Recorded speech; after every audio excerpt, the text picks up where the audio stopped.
Hello everyone, Lucas here and welcome back finally to Dierenpark Genk. Indeed, it has been 4 months? More? 5? Something like that. And we are back with the Warthog exhibit in the African village area of the African continent area of Dierenpark Genk. Let's dive right in, okay?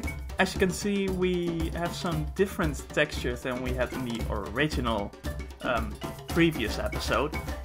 So we are using a different kind of sand. It's a bit more realistic than the really saturated one we had the last time. I like this one more. It looks way more realistic and I love the color. The thing with this exhibit is that we won't be using rocks at all. Every single exhibit I've made in Dierenpark Genk so far has lots of rocks and stuff, and it is really something which you can recognize a bark from, like all the rocks everywhere, but we won't be using it here, and neither will we use the standard bushes we use everywhere. Well, we use them in the background here, but in the exhibit itself, it's really down to ground textures and terraining in general, which is something I've never really done, using terraining on a very small detailed scale, so it was cool to do. We are trying to make plateaus and stuff without making them actually flat, so I'm trying to make plateaus on a slope, so we're kind of faking a flat feeling, but they're all diagonal slightly, so it looks way more interesting and cool and realistic and stuff. And it's something I learned by watching stuff Maximus made. Maximus is another zoo builder over on the Round Table forums, and he is spectacular.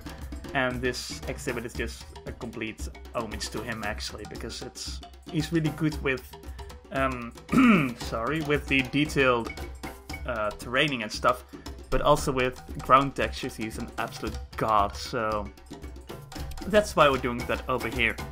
And as you can see, we fake really steep edges on the hills by putting dark textures on the sides, on the diagonal sides of it. So it creates more depth and it gives it it's better. It looks better. It gives it a nicer looking feel. It fakes the cliffs. And we don't only use the grassland ground texture, but we also use swamp and temperate forest and boreal forest and all kinds of stuff to make it interesting and different. Because if we only had the same texture on the entire lower part of the exhibit, it would look very stale and boring. Like my elephant exhibit, for example. And yeah, we use some little shrubs and stuff, but I try to refrain from using it as much as possible. Because, it's weird. I don't do it often, and I just wanted to try it. Because I like to try new stuff every time I build something. And then, my people, the thing we spent most time on in this exhibit is the building, which comes alongside with it. It's kind of a lounge cafe kind of thing for the visitors, from which they have a view over the Warthog exhibit, and from the other side have a view of the Banded Mongoose exhibit, which we will be building in the future.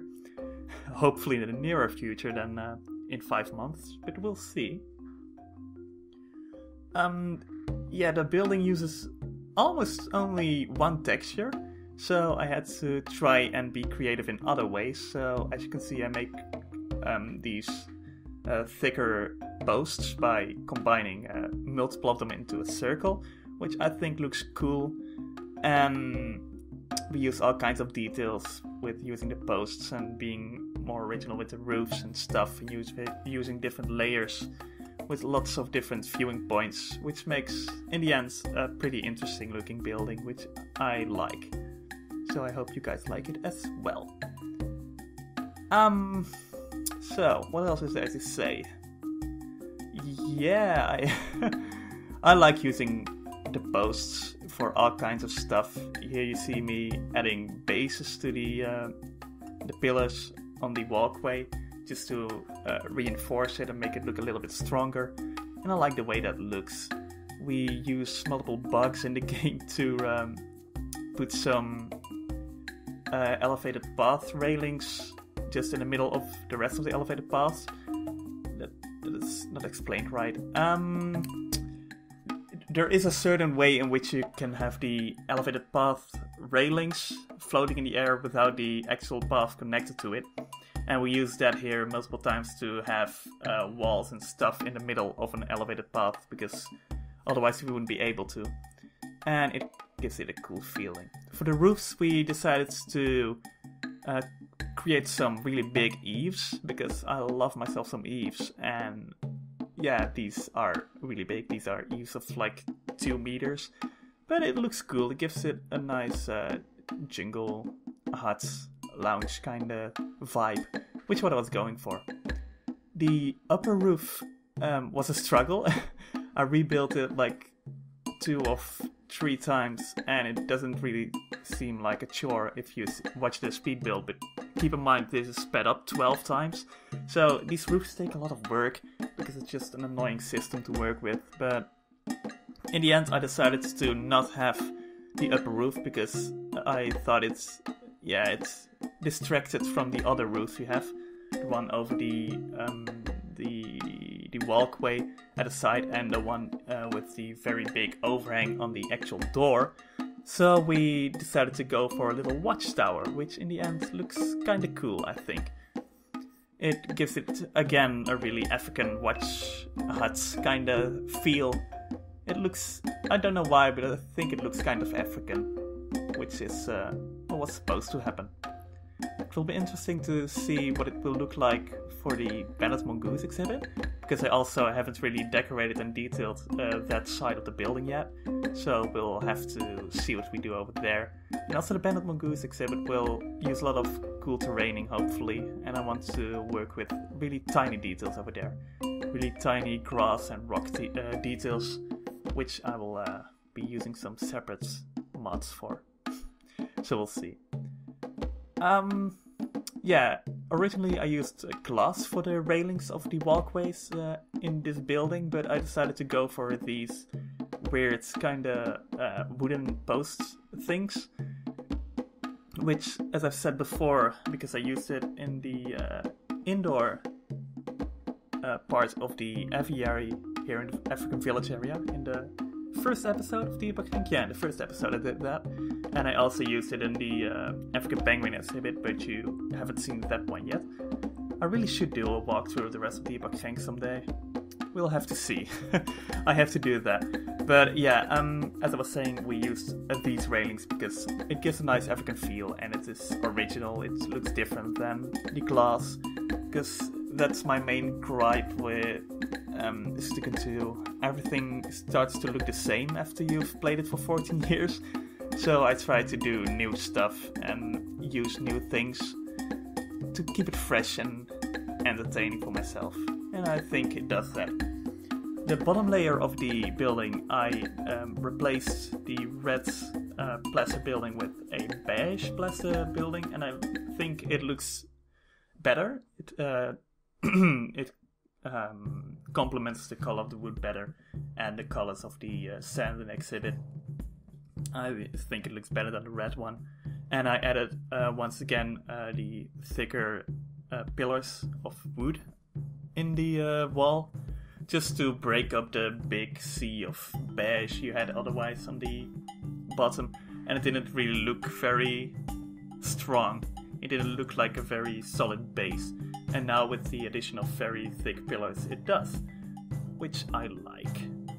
So that is pretty much the building done. I fuck around with some more of the roofs because it's a really messy building, and I made a walkway from the lookout tower to the bar, lounge, restaurant-ish kind of area downwards, and from there you have a nice view over the Bandit Mongoose area in the future, so that will be cool. I really like the viewing points from the lounge. It looks pretty nice, and you have 3 different layers because you have the bottom extruding layer, then you have one a meter above it, and then you have the watchtower itself, and of course you have the glass at the path of the rest of the park, which is nice. The only thing I didn't do in this exhibit is make a backstage area. I do that for most exhibits, but this one doesn't have it. Because I forgot it. And when I finished it, I was like, okay, I need a backstage area, but I didn't really have a place to put it. I could have put it next to the Ben & Mongoose exhibit over here, but then I had to remove all of the foliage and fuck around with the hills again. And I like it the way it is right now. I put a lot of effort in it to make it exactly as I wanted it, and I like it. So yeah, there isn't much need for it anyway, because the warthogs can just sit under the little walkover kind of area if it rains and stuff, so they can just sit over there, and yeah, then it will be fine as well, hopefully. The exhibit is home to 7 warthogs, by the way, so it is a big exhibit, but it's also a big population of warthogs, so that's cool. Often you only see like 2 or 3 of them, and here you have a lot of them. And that concludes the speed builds, people. Here are some nice little cinematic shots, which I like to do, and I think it looks cool in this exhibit as well. The building turned out really cool in my opinion, and I hope you guys like it as well. And we'll be seeing it again in the next episode, in which we do the Ben & Mongoose exhibit, and possibly even the Yellow Mongoose exhibit. Who knows, because I don't think the Ben & Mongoose exhibit will take all that long, especially now that we have the building ready. Because without the building, this episode would also be 4 minutes, but now it is a whole lot longer than that. And after we finish the African village area, we only have to do servals, we have a rhino exhibit, and a big old savanna, and maybe 2 savannas. And then the African area of Dierenpark Genk is finally done after 3 years. So that will be nice. Oh god, it's taken such a long time. But I'm doing all kinds of different stuff in the meantime, of course. Bodhof, Bosseltuin and stuff. But I like Genk. Genk is a special little place in my heart, and you guys seem to like Genk as well. So, here it finally is. A new episode of Dierenpark Genk. I hope everyone likes it. And don't forget to leave a comment and stuff to show your appreciation and stuff. I like that. See you next time, guys. Goodbye.